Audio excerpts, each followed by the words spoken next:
ಹೊನ್ನವ ಮಂತ್ರಾಲಯ ಈ ಮಠದ ಬಗ್ಗೆ ತುಂಬ ಜನಕ್ಕೆ ಗೊತ್ತಿರುತ್ತೆ. ನಾನು ಸುಮಾರು 5 ವರ್ಷದಿಂದ ನನಗೆ ಅನುಕೂಲ ಆದಾಗಲೆಲ್ಲ ನನಗೇನೇ ಬೇಜಾರಾಗಲಿ, ಏನೇ ಸಂತೋಷ ಆಗಲಿ, ಈ ದೇವಸ್ಥಾನಕ್ಕೆ ಬಂದು ದರ್ಶನ ಮಾಡಿ ತುಪ್ಪದ ಆರತಿ ಮಾಡಿದ್ರೆ ನಂಗೊಂಥರ ಸಮಾಧಾನ. ಮತ್ತು ಇಲ್ಲಿ ನಮಗೆ ಇಷ್ಟದಂತೆ ಹೆಜ್ಜೆ ನಮಸ್ಕಾರ ಕೂಡ ಹಾಕ್ಬೋದು. ಹೌದು, ಇಲ್ಲಿ ಒಂದು ಪದ್ಧತಿ ಇದೆ. ಏನು ಅಂತ ಅಂದರೆ, ನಾವು ಮನಸ್ಸಲ್ಲಿ ಏನೇ ಅಂದ್ಕೊಂಡು ನಮಗೇನೇ ಆರೋಗ್ಯದ ಸಮಸ್ಯೆ ಆಗಿರ್ಬೋದು, ಹಣಕಾಸಿನ ಸಮಸ್ಯೆ ಆಗಿರ್ಬೋದು, ಮದುವೆ, ಪ್ರೇಮ ವಿಚಾರ, ಯಾವುದೇ ಥರದ್ದು ಏನೇ ತಲೆನೋವಿದ್ರೂ ಇಲ್ಲಿ ಬಂದು ಕಾಯಿ ಕಟ್ಟಿ ನಿಸ್ವಾರ್ಥ ಸೇವೆ ಮಾಡಿದ್ರೆ ಖಂಡಿತ ನಮಗೆ ಅದ್ರ ಪ್ರತಿಫಲ ಸಿಕ್ಕೇ ಸಿಗುತ್ತೆ. ಹೌದು, ಕಾಯಿ ಕಟ್ಟಿ ಸೇವೆ ಸಲ್ಲಿಸೋದು ಹೇಗೆ ಅಂತ ಅಂದರೆ, ನಾವು ಬರಬೇಕು. ಅಲ್ಲಿ ಪುರೋಹಿತರುಗಳು ತುಂಬ ಜನ ಇರ್ತಾರೆ. ಅದರಲ್ಲಿ ಯಾರನ್ನಾದ್ರೂ ಒಬ್ರನ್ನ ನಾವು ಕೇಳಬೇಕು, ಕಾಯಿ ಎಲ್ಲಿ ಕಟ್ಟೋದು ಏನು ಅಂತ. ಅಲ್ಲೇ ತೋರಿಸ್ತಾರೆ.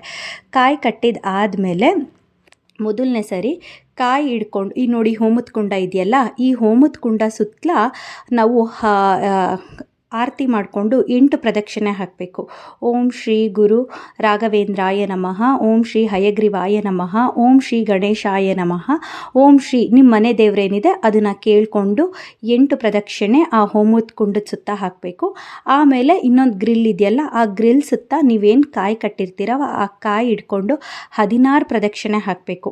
ನೀವು ಪ್ರದಕ್ಷಿಣೆ ಹಾಕಬೇಕಾದ್ರೆ ಪ್ರತಿ ಸರಿನೂ ಓಂ ಶ್ರೀ ಗುರು ರಾಘವೇಂದ್ರಾಯ ನಮಃ, ಓಂ ಶ್ರೀ ಗುರು ಗಣೇಶಾಯ ನಮಃ, ಓಂ ಶ್ರೀ ಗುರು ಹಯಗ್ರೀವಾಯ ನಮಃ ಮತ್ತು ನಿಮ್ಮ ಮನೆ ದೇವರು ಹೆಸರು ಹೇಳ್ಕೊಂಡು ನಿಮ್ಮ ಮನಸ್ಸಲ್ಲಿ ಏನು ಕೋರಿಕೆ ಇದೆ ಅಂತ ಕೇಳಿಕೊಂಡು ನೀವು ಪ್ರದಕ್ಷಿಣೆ ಹಾಕಬೇಕು.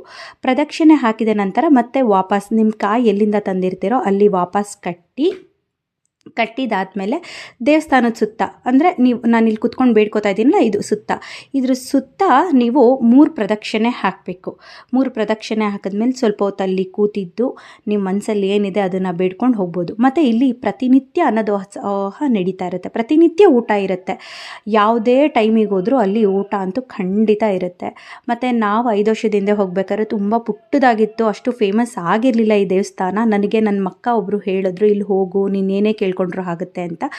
ನಾನು ಅವಾಗ ಫಸ್ಟ್ ಟೈಮ್ ನಂಬಿಕೆ ಇಟ್ಟಿರಲಿಲ್ಲ. ಆದ್ರೂ ನನಗೆ ಒಂದ್ಸಲಿ ಟ್ರೈ ಮಾಡೋಣ, ನಂಬಿಕೆ ಇಟ್ಟು ಮಾಡೋಣ ಅಂತ ಹೇಳಿಬಿಟ್ಟು ನಮ್ಗೆ ಅಂದ್ಕೊತೀವಿ ಕಾಯಿ ಕಟ್ಟಬೇಕು ಅಂತ. ನೀವು ಹೋಗಿದ ತಕ್ಷಣ ನೀವು ಕಾಯಿ ಕಟ್ಟೋಕ್ಕಾಗಲ್ಲ. ಭಗವಂತ ಅದನ್ನು ನಮಗೆ ಕಾಯಿ ಕಟ್ಟಲೇಬೇಕು, ಮಾಡಲೇಬೇಕು ಅಂತ ನಮಗೆ ಇದನ್ನು ಕೊಡಲ್ಲ, ಒಪ್ಪಿಗೆ ಕೊಡಲ್ಲ.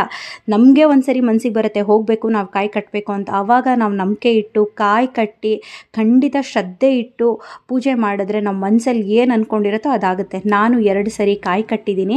ಮೊದಲನೇ ಸರಿ ನಾನು ಕಾಯಿ ಕಟ್ಟಿದ್ದು ನನಗೆ ಒಳ್ಳೆ ರಿಸಲ್ಟ್ ಸಿಕ್ತು. 2ನೇ ಸರಿ 4ನೇ ವಾರಕ್ಕೆ.